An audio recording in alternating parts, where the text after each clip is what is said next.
বেগুন নিয়ে এতদিন ভুল জানতেন, আসল সত্য জানেন? বেগুন খাচ্ছেন, কিন্তু জানেন তো এটা আসলে কি? গবেষণায় চাঞ্চল্যকর তথ্য।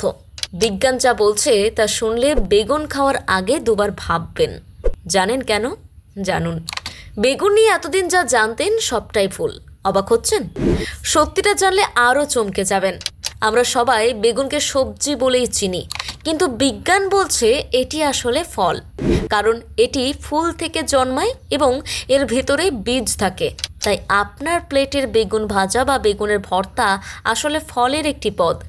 ইংরেজিতে একে এগ প্ল্যান্ট বলা হয়, কারণ প্রথম দিকে বেগুন ছিল সাদা রঙের ও দেখতে অনেকটা ডিমের মতো, কিন্তু ভারতে একে ব্রিঞ্জল এবং ইউরোপে অ্যাভারজিন নামে ডাকা হয়। শুধু স্বাদেই নয়, পুষ্টিগুণেও ভরপুর। এতে রয়েছে antioxidant, fibre, potassium, vitamin C ও কে, যা শরীরের জন্য খুবই উপকারী। নিয়মিত বেগুন খেলে রক্তচাপ নিয়ন্ত্রণে থাকে এবং রোগ প্রতিরোধ ক্ষমতা বাড়ে। তাহলে আপনি কি বলবেন, বেগুন সবজি নাকি ফল? কমেন্টে জানান।